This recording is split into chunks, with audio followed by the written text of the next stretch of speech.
Bonjour et bienvenue dans Intergender Action, un projet Erasmus+, financé par la Commission européenne.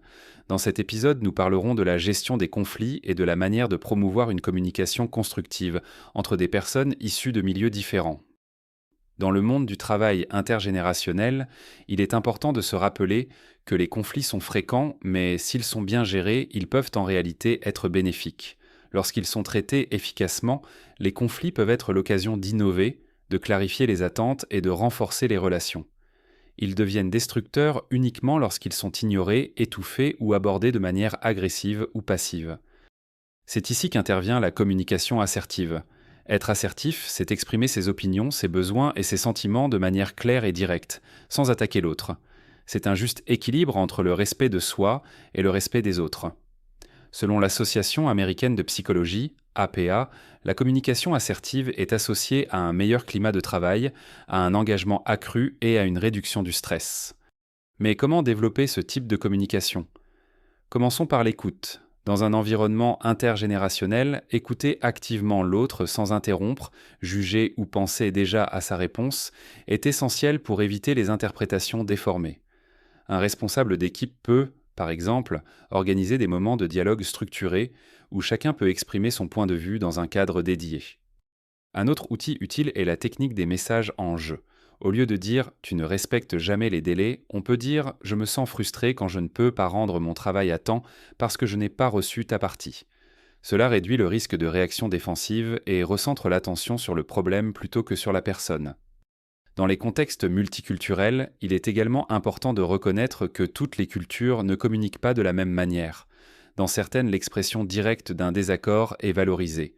Dans d'autres, elle peut être perçue comme irrespectueuse. Posséder une compétence en communication interculturelle, telle que définie par l'UNESCO, signifie savoir adapter ses messages, être sensible aux signaux non-verbaux et savoir lire le contexte. Une approche de plus en plus adoptée est celle de la communication non violente, CNV, développée par le psychologue Marshall Rosenberg. Cette méthode repose sur 4 étapes: observation, sentiment, besoin et demande.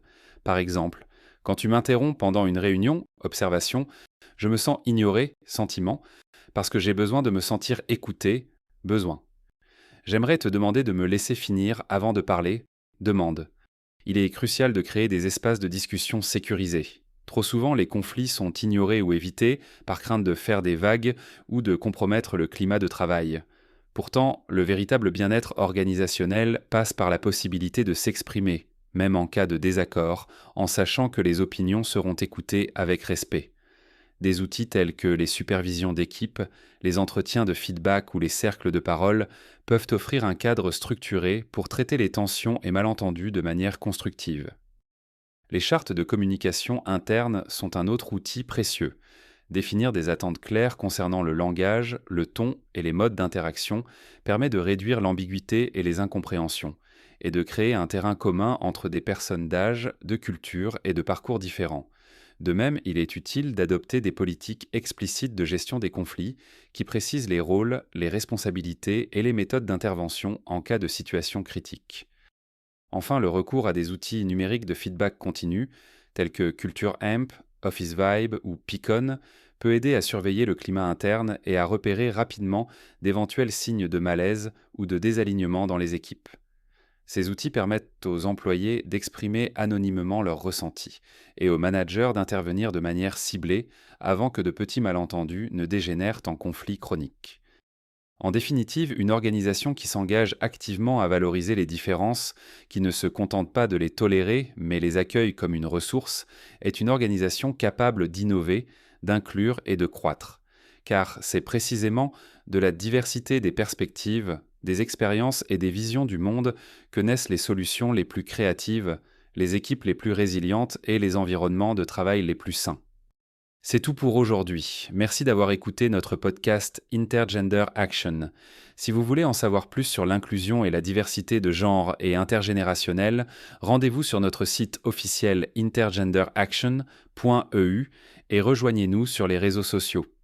Financé par l'Union européenne. Les vues et opinions exprimées n'engagent que leurs auteurs et ne reflètent pas nécessairement celles de l'Union européenne ou de l'agence Erasmus+ France Éducation Formation. Ni l'Union européenne, ni l'autorité chargée de l'octroi ne peuvent en être tenus pour responsables. Ce document est sous licence Creative Commons Attribution. Partage dans les mêmes conditions 4.0 international. Pour consulter cette licence, rendez-vous sur le site. Les logos sont exclus de cette licence.